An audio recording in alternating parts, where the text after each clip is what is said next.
Hai semua, selamat datang di channel Baca Saham. Pada video ini, kita akan membahas satu topik dengan judul Saham bagus harga hancur, itu adalah peluang. Tapi seperti biasa, semua pembahasan ini bukan rekomendasi dan hanya informasi. Ingat, kerugian kamu tanggung sendiri ya. Saat ini saya tertarik untuk membahas hubungan antara laba dan harga saham. Kalau kamu sudah nonton channel ini sejak lama, kamu tentu tahu bahwa saya merupakan orang yang cukup yakin bahwa ada hubungan yang erat antara laba dan kinerja harga saham. Yang artinya, mungkin dalam jangka pendek harga saham akan bergerak sesuai hukum permintaan dan penawaran. Tapi dalam jangka panjang, harga akan kembali lagi kepada kinerja perusahaan. Dan salah satu poin dari kinerja adalah laba. Apakah kamu setuju jika saya mengatakan bahwa laba adalah satu komponen paling penting dari aktivitas perusahaan? Alasannya sederhana, karena setiap bisnis yang dijalankan tentu tujuan akhirnya adalah untuk memperoleh laba.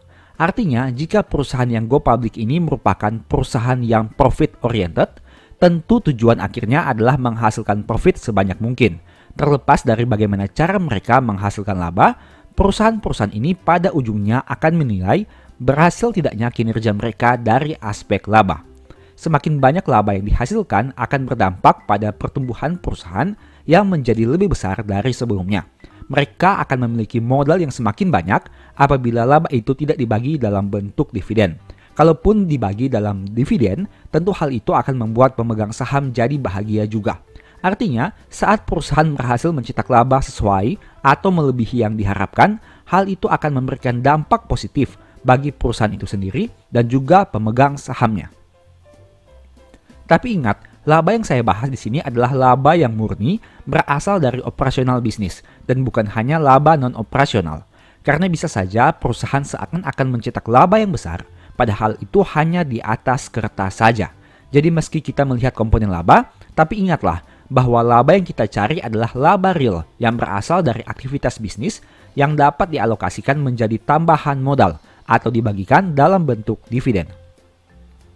Jadi kalau ada saham besar yang fundamentalnya bagus, konsisten cetak laba yang besar dan tumbuh setiap tahun, valuasinya masih masuk akal tapi harga sahamnya hancur, itu bisa jadi peluang. Silahkan kamu analisa lebih dalam lagi untuk memanfaatkan peluang itu. Karena ingat, profit besar itu diperoleh kalau harga sahamnya naik signifikan. Dan salah satu cara untuk memperolehnya adalah beli ketika sahamnya ditakuti saat turun drastis. Nah, berkaitan dengan hal itu, saya mau buat analisa sederhana dari beberapa perusahaan di Indonesia yang berhasil mencetak laba terbesar di tahun 2024, setidaknya hingga Q2 2024, atau kinerja terupdate saat video ini dibuat. Kita akan lihat apakah ada hubungan yang kuat antara pencapaian laba dan pergerakan harga sahamnya. Adapun beberapa kriteria yang digunakan adalah sebagai berikut. Ada 3 filter yang digunakan pada video ini. Pertama, perusahaan yang berhasil mencetak laba di atas 4,5 triliun. Kedua, punya PER di bawah 30 kali. Ketiga, punya PBV di bawah 3 kali. Saya sengaja hanya menggunakan 2 komponen saja, yaitu laba dan valuasi, untuk melihat dampaknya terhadap pergerakan harga saham. Oh iya, sebelum lebih lanjut, saya mau infokan bahwa semua saham dan pembahasan di video ini bukan rekomendasi. Untung rugi kamu yang tanggung sendiri. Sekarang mari kita bahas sekilas hasil dari screening yang tadi dilakukan. Saham pertama adalah INKP yang mana harga sahamnya naik 18,79% selama 5 tahun terakhir. Saat video ini dibuat, PBV INKP ada di angka 0,45 kali. Angka ini lebih rendah dibandingkan PBV rata-rata sebesar 0,65 kali. Sebagai informasi, PBV INKP pernah turun drastis di tahun 2020, mencapai 0,33 kali, tapi naik signifikan pada awal tahun 2021, bahkan di atas 1 kali. Jika dibandingkan dengan laba ruginya pada tahun 2019 dan tahun 2020, memang laba INKP turun drastis dibandingkan tahun 2018. Dari yang awalnya 8,5T, turun jadi 3,8T dan 4T di tahun 2020. Artinya menjadi hal yang wajar jika harganya turun.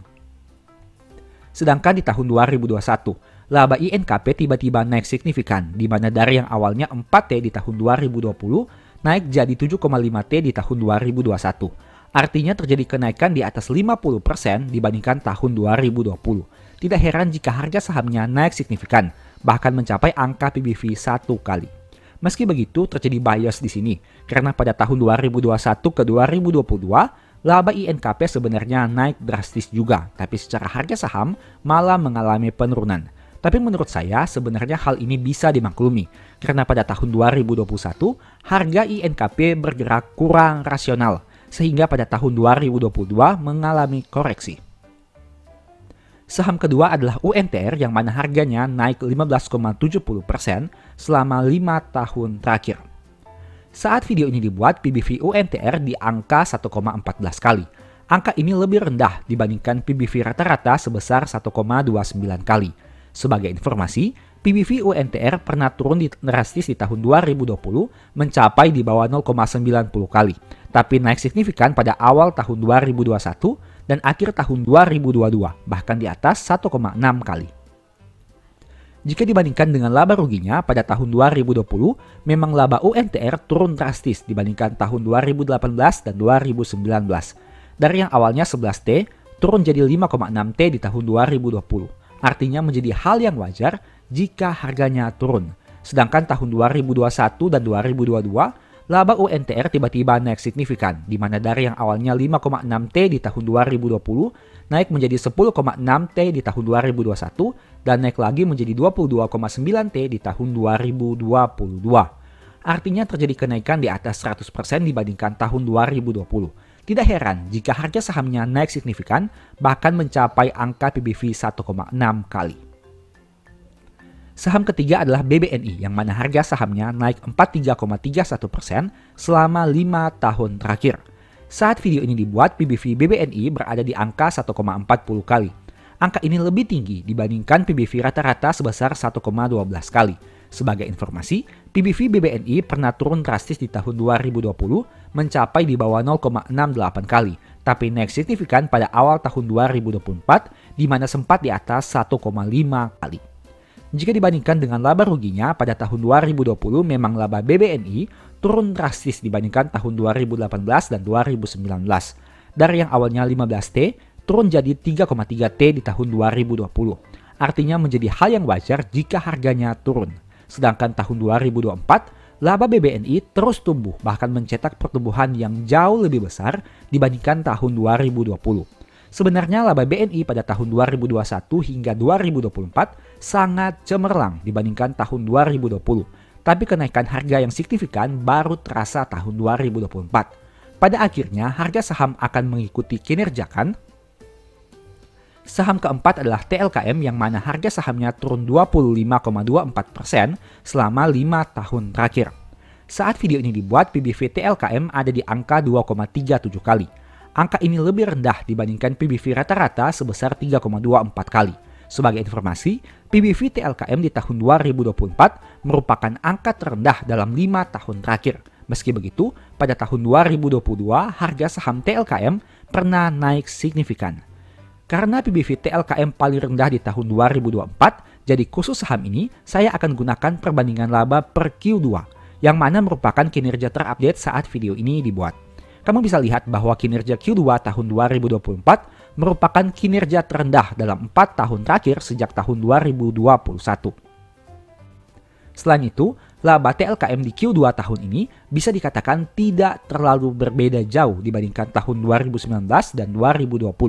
Itu artinya sebenarnya kinerja perusahaan kurang memuaskan dibandingkan kinerjanya dalam 4 tahun terakhir. Tidak heran jika pasar merespon dengan harga saham yang turun terus. Apalagi PBV saham ini memang sudah cukup tinggi meski belum premium.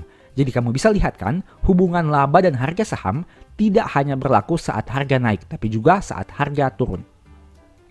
Saham kelima adalah ADRO yang mana harga sahamnya naik 166% selama 5 tahun terakhir. Saat video ini dibuat, PBV ADRO di angka 0,97 kali. Angka ini bisa dikatakan berada pada angka rata-rata 5 tahun. Sebagai informasi, PBV ADRO pernah turun drastis di tahun 2020, mencapai di bawah 0,63 kali, tapi naik signifikan pada tahun 2022, di mana sempat di atas 1,5 kali. Jika dibandingkan dengan laba ruginya pada tahun 2020, memang laba ADRO turun drastis dibandingkan tahun 2018 dan 2019. Dari yang awalnya 6T turun jadi 2T di tahun 2020. Artinya menjadi hal yang wajar jika harganya turun. Sedangkan tahun 2021 dan 2022, laba ADRO terus tumbuh, bahkan sangat luar biasa. Dari yang awalnya hanya 2,2 T di tahun 2020, naik jadi 44 T di tahun 2022. Tidak heran jika harga sahamnya terbang di tahun itu. Seperti yang kamu tahu, tahun 2022 memang merupakan tahun emas bagi sektor batubara karena harga batubara yang tinggi. Saham keenam adalah ASII, yang mana harga sahamnya turun 24% selama 5 tahun terakhir. Saat video ini dibuat, PBV ASII di angka 1,03 kali. Angka ini bisa dikatakan berada pada angka PBV yang rendah seperti tahun 2020. Bahkan di tahun 2024, beberapa waktu yang lalu, PBV ASII sempat turun hingga 0,87 kali. Angka tersebut lebih rendah dibandingkan tahun 2020 saat krisis. Mari kita bandingkan dengan kinerja labanya. ASII ini menarik karena kinerja Q2 tahun 2024 masih jauh lebih baik dibandingkan Q2 tahun 2020. Tapi harga sahamnya serupa. Pada Q2 tahun 2020 labanya hanya 7,4 T, tapi kini mencapai 10,6 T. Memang laba di tahun 2024 belum sebaik tahun 2022 dan 2023, tapi masih lebih baik dibandingkan tahun 2020 dan 2021. Itu artinya sebenarnya ASII menawarkan peluang yang menarik, apalagi dengan PBV yang hanya 1 kali saja. Apakah kamu menemukan saham lain yang menghasilkan laba 10 triliun hingga Q2 tapi hanya dijual dengan harga modal? Jika ada, silahkan tuliskan nama sahamnya di kolom komentar. Silahkan dicari saham laba besar yang dijual pada harga modal. Meski begitu, kita juga harus realistis. Kamu bisa lihat bahwa kinerja ASII di Q2 dalam 3 tahun terakhir terus konsisten turun dari 14,6, 11,8 dan kini hanya 10,6 sejak tahun 2022 hingga tahun 2024. Itu artinya meski ada peluang yang bisa dilihat di sini, kita juga harus pertimbangkan resikonya. Jika ASII mampu tumbuh dengan lebih baik di masa depan, tentu ini merupakan peluang. Tapi jika kinerjanya tambah turun lagi di tahun 2025, ini bisa jadi ancaman. Jadi pertimbangkan juga resikonya. Saham ketujuh adalah BMRI, yang mana harga sahamnya naik 102% dalam 5 tahun terakhir. PBV BMRI pernah turun hingga di bawah 1,08 kali di tahun 2020, tapi di tahun 2024 ini merupakan angka PBV tertinggi dalam 5 tahun terakhir. Mari kita bandingkan dengan labanya. Penurunan harga saham BMRI di tahun 2020 terlihat wajar karena labanya juga turun drastis dibandingkan tahun 2019. Sedangkan kenaikan harga BMRI di tahun 2024 masih cukup bisa diterima dengan labanya yang terus mencetak pertumbuhan secara luar biasa hingga Q2. Bisa dilihat dari yang hanya 2,4 T di tahun 2020, kini sudah 15 T di tahun 2024. Saham ke-8 adalah BRI, yang mana harga sahamnya naik 26% selama 5 tahun. PBV BRI pernah turun hingga di bawah 1,8 kali di tahun 2020, tapi pernah naik hingga di atas 3 kali pada akhir tahun 2021. Mari kita lihat perbandingan labanya. Penurunan harga BRI di tahun 2020 terlihat wajar juga, karena labanya turun drastis dibandingkan tahun 2018 dan 2019. Sedangkan kenaikan harga di tahun 2023 masih cukup bisa diterima karena labanya memang naik drastis dibandingkan tahun 2020. Meski begitu, BRI ini juga menarik karena sebenarnya labanya konsisten tumbuh sejak tahun 2020. Setelah melihat video tadi, ini rekapannya.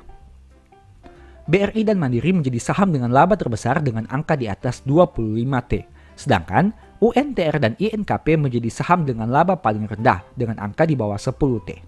Dari aspek PBV, INKP dan ADRO punya PBV paling rendah yakni di bawah 1 kali. Sedangkan TLKM, BRI dan Mandiri punya PBV paling tinggi yaitu di atas 2 kali. Untuk aspek PER, ADRO menjadi saham dengan PER terendah yakni di bawah 5 kali. Sedangkan BMRI, TLKM dan BBRI menjadi saham dengan PER tertinggi yaitu di atas 10 kali. Semoga pembahasan di video ini bisa memberikan pencerahan kepada kamu tentang hubungan antara laba dan harga saham. Tentu saja ini hanya pendapat saya pribadi dan saya tidak mengatakan pendapat ini benar. Silahkan kamu yang nilai sendiri dan gunakan analisa serta logika agar perbandingan jadi lebih realistis. Seperti biasa, semua pembahasan dan saham di video ini bukan rekomendasi. Sebagai informasi, apabila kamu tertarik mempelajari lebih lanjut tentang cara analisa fundamental, mungkin video berikut ini bisa membantu. Nonton hingga selesai agar mendapat pemahaman yang utuh. Setelah kamu nonton video tadi, ini beberapa tips yang bisa kamu lakukan. Yang pertama, cek lagi tujuan kamu beli saham. Apakah untuk capital gain? Dalam hal ini tektok harga beli dan jual, atau untuk dividen, yang mana mengumpulkan lembar saham. Kedua, lihat saham yang kamu beli apakah layak di hold dalam jangka panjang atau harus dilepas sesegera mungkin. Hal ini terdengar klise dan sering diucapkan, tapi percayalah bahwa jika kamu tidak tahu terkait hal ini, maka mental kamu bisa dibikin naik turun di market. Ketiga, analisa lagi harga beli kamu, apakah memang sudah tepat atau belum. Ada kalanya kita beli saham bukan karena pakai logika, tapi karena pakai perasaan. Saat naik, takut harganya semakin naik. Saat turun, takut harga berbalik naik. Alhasil, jadinya nyangkut. Keempat, pelajari histori saham tersebut minimal dalam 10 tahun terakhir. Apakah berpihak kepada pemegang saham atau membuat pemegang sahamnya malah pusing? Nah, mari kita bahas satu persatu terkait 4 hal ini. Poin pertama, tujuan beli saham. Satu saham yang sama dengan tujuan yang berbeda akan menghasilkan strategi yang berbeda juga. Misal, ada orang yang beli BBRI untuk invest jangka panjang dan menunggu capital gain yang besar, bahkan beggar. Ada juga yang beli saham ini untuk dividen investing dan memperoleh uang rutin setiap tahun. Tapi, ada yang juga beli BBRI untuk tektok jangka pendek dengan memanfaatkan selisih harga jual dan beli. Manakah yang paling bagus? Jawabannya tidak ada. Setiap metode punya plus minusnya masing-masing dan harus disesuaikan dengan profil resiko kamu. Misal, ada orang yang beli saham hanya untuk menerima dividen, berarti mereka hanya mendapat uang 1-2 kali dalam setahun saja. Tapi, orang yang beli saham untuk tektok jangka pendek akan mendapat uang yang lebih sering. Di sisi lain, orang yang beli saham untuk menerima dividen tidak akan pusing dengan naik turun harga dalam jangka pendek, selama fundamental perusahaan tidak berubah signifikan. Tapi, orang yang tektok jangka pendek mungkin sesekali akan cut loss karena penurunan harga saham. Jadi, baik itu dividen investing maupun pencari capital gain jangka pendek, keduanya memiliki poin plus minusnya masing-masing. Nah, kita ambil sebagai contoh. Di sini ada 3 kondisi yang mana kita akan lihat dari sisi plus minusnya. Yang pertama, bagi yang tektok jangka pendek. Kamu bisa lihat sini, ini merupakan saham ADRO. Apabila kamu tektok jangka pendek, mungkin saat melakukan pembelian pada titik ini dan harganya turun sampai ke titik ini, kamu mungkin sudah melakukan cut loss karena terjadi penurunan yang sangat signifikan. Tapi, apabila kamu tektok jangka pendek yang berada pada kolom yang berwarna hijau ini, kamu akan memperoleh keuntungan yang konsisten dari waktu ke waktu karena harga sahamnya memang dalam jangka panjangnya mengalami kenaikan yang sangat signifikan. Poin kedua, invest jangka panjang. Bagi kamu yang membeli saham pada kotak berwarna merah ini dan hold jangka panjang, kamu akan mengalami penurunan harga saham yang cukup signifikan selama beberapa waktu. Tapi kemudian akan terjadi kenaikan harga yang sangat signifikan sesuai dengan tabel yang berwarna hijau ini. Untuk kondisi ketiga, dividen investing. Mereka yang membeli saham ini dengan konsep dividen investing tidak akan peduli terhadap naik turunnya harga saham selama fundamental perusahaan masih terus bertumbuh. Nah, di sini teman-teman bisa lihat, sejak tahun 2020 hingga tahun 2023, dividen per share ADRO adalah 1.169.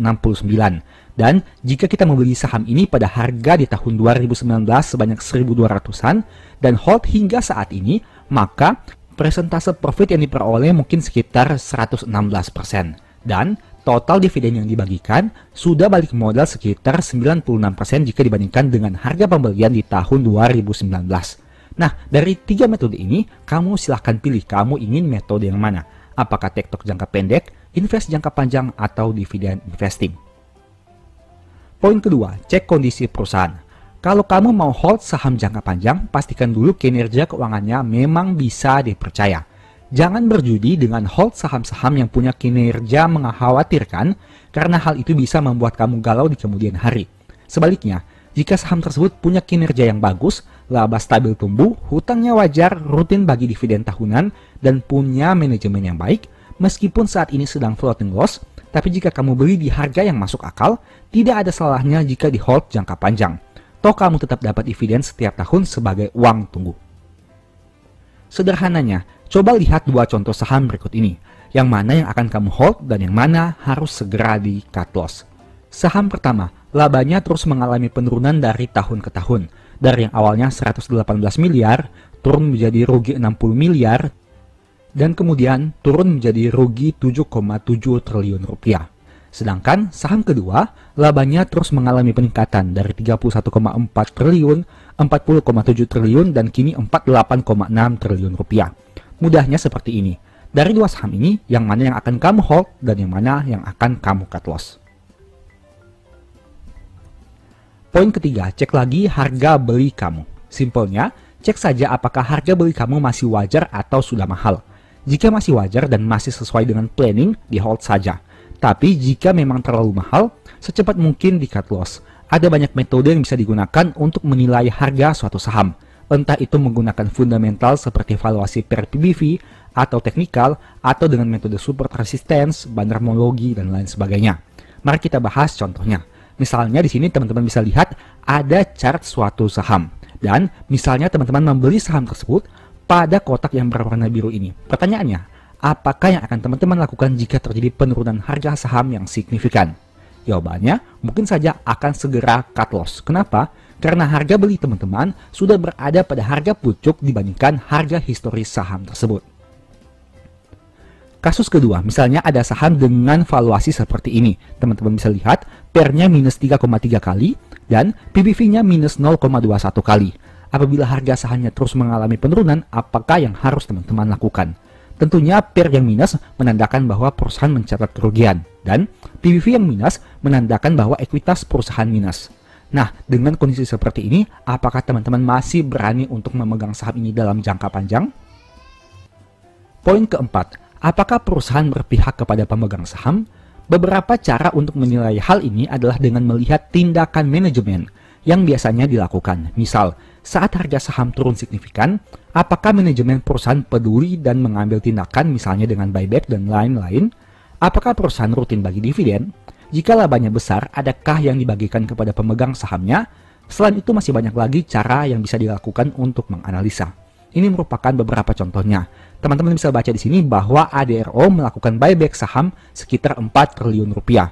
Saat itu terjadi, harga saham ADRO terus mengalami penurunan. Sehingga, salah satu tindakan yang bisa dilakukan oleh manajemen adalah dengan melakukan buyback saham agar penurunan harganya tidak semakin dalam dan akhirnya mengalami penurunan yang sangat signifikan. Nah, untuk contoh berikutnya. Di sini, di sebelah kanan, ada 9 saham bagus yang konsisten bagi dividen selama 15 tahun. Itu artinya selama 15 tahun terakhir, 9 saham ini konsisten bagi dividen setiap tahun. Saat mereka mencetak laba, mereka juga tidak lupa kepada pemegang sahamnya dan memberikan imbal hasil dalam bentuk dividen. Kedua contoh ini merupakan contoh perusahaan yang berpihak atau peduli kepada pemegang sahamnya. Bukan hanya semata-mata memperoleh pendapatan dari IPO yang mereka lakukan, tapi juga mereka peduli terhadap pemegang saham mereka. Takut dan serakah tidak bisa dihilangkan dari bursa saham, tapi bisa diminimalisir dampaknya. Berusahalah berpikir selogis mungkin dan mempertimbangkan profit dan risiko sebelum mengambil keputusan. Jangan hanya terbawa emosi sesaat, hanya karena melihat harga yang terus naik dan takut ketinggalan kereta. Di sisi yang lain, jangan serakah saat harga turun dan berpikir nanti bisa kembali naik. Bagaimana jika harga yang naik tiba-tiba turun drastis? Atau harga yang turun bukannya naik tapi malah lebih turun? Untuk itulah analisa dibutuhkan. Bukan sekedar mencari profit, tapi juga untuk meminimalisir risiko yang mungkin terjadi. Semoga video ini bisa memberikan manfaat ya. Dari video tadi, kamu sudah tahu bahwa ada 4 hal yang perlu dicek kembali agar psikologimu tidak terganggu dengan rasa takut dan serakah. Yaitu, pertama, tujuan kamu beli saham untuk apa? Kedua, jenis saham yang dibeli bisa untuk jangka panjang atau tidak.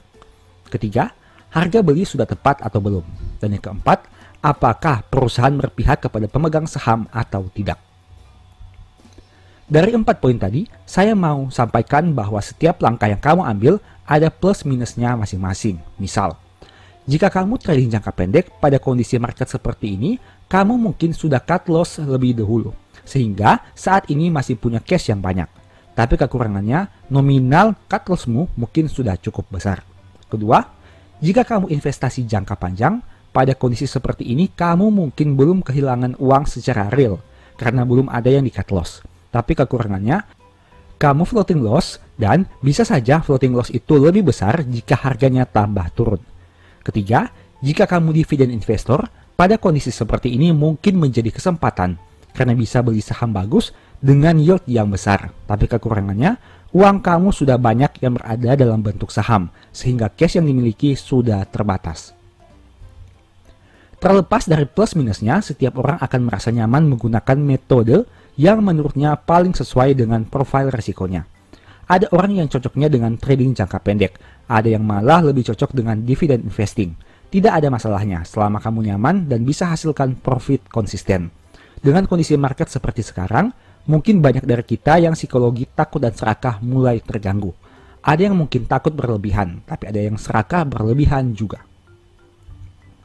Saya mau ingatkan kepada kamu bahwa segala sesuatu yang berlebihan itu tidak baik. Bagi kamu yang takut, ingatlah bahwa harga saham tidak selamanya akan turun, karena akan ada saatnya dia naik lagi. Jika saham yang kamu pegang itu sudah dianalisa dengan mendalam dan kamu yakin telah membeli pada harga yang masuk akal, silahkan tunggu saja update kinerja terbarunya. Apabila perusahaan masih bisa tumbuh, seharusnya harga saham juga akan mengikuti. Selain itu, kamu juga tetap menerima dividen setiap tahun sebagai uang tunggu. Jadi setidaknya, meski floating loss di portofolio, ada sebagian uang yang bisa kamu peroleh dari bursa, di samping harus bersabar menunggu kenaikan harga saham. Dengan catatan, perusahaan yang kamu beli memang bagus. Sebaliknya, bagi kamu yang serakah berlebihan, saya juga mau ingatkan bahwa harga saham yang turun bisa saja turun lebih dalam. Jadi pastikan money managementmu tepat. Jangan terlalu serakah untuk langsung all in atau membeli dengan jumlah yang banyak hanya pada range harga tertentu saja. Antisipasi berbagai kemungkinan yang bisa terjadi, apalagi jika harga turun lebih dalam dari harga saat ini. Apakah saat harga turun 50% dari harga saat ini, kamu masih punya dana untuk tetap serakah? Atau jangan-jangan malah nantinya menyesal karena sudah beli terlalu banyak di awal? Contoh, saat BRI di harga 6.450 dan turun ke angka 5.000-an, banyak yang mengatakan bahwa tidak mungkin harganya bisa di bawah 4.500. Kenyataannya, saat ini harga terendah BRI di tahun 2024 sudah di bawah 4.500. Artinya, jika kamu sudah terlalu serakah saat harganya 4.800, saat ini kamu sudah kehabisan dana dan tidak bisa average down lagi. Sebaliknya, jika kamu punya money management yang baik, kamu tidak akan khawatir jika harga turun lebih dalam, karena masih punya sisa dana untuk membeli lagi. Intinya, pastikan money managementmu tepat sehingga masih punya dana meski harga sudah dibanting sangat dalam. Jangan terlalu serakah, jangan juga terlalu takut. Jika kamu merasa sudah terlalu takut, lihatlah dari sudut pandang orang yang serakah. Bagaimana bisa memanfaatkan peluang. Sebaliknya, jika kamu sudah terlalu serakah, lihatlah dari sudut pandang orang yang takut. Bagaimana mempertimbangkan risiko terburuk yang bisa terjadi. Pasar saham punya musimnya. Ada kalanya naik signifikan, ada kalanya juga turun signifikan. Tidak perlu terlalu euforia, tidak perlu juga terlalu takut. Berusaha memanfaatkan segala situasi untuk meraih berbagai peluang yang ada. Semoga video ini bermanfaat ya. Demikianlah pembahasan singkat pada video ini. Selalu ingat bahwa semua saham yang disebutkan bukan rekomendasi dan hanya informasi. Segala risiko kerugian menjadi tanggung jawab kamu sendiri. Mohon agar dapat mengecek kembali data yang ditampilkan karena bisa saja terjadi kesalahan dan pengambilan data. Di video berikutnya kamu ingin dibahas materi apa lagi? Tulis di kolom komentar ya. Sebagai informasi, channel YouTube Baca Saham sekarang ada dua. Yang pertama Baca Saham dan Baca Saham dari nol. Berikut ini beberapa list ebook baca saham. Pertama, Stock for Living, Strategi Nabung Saham, The Stock Market, dan Cara Cepat Analisa Laporan Keuangan. Apabila tertarik, chat saja pada nomor WA yang ada. Sekian video ini, semoga bermanfaat. Thank you.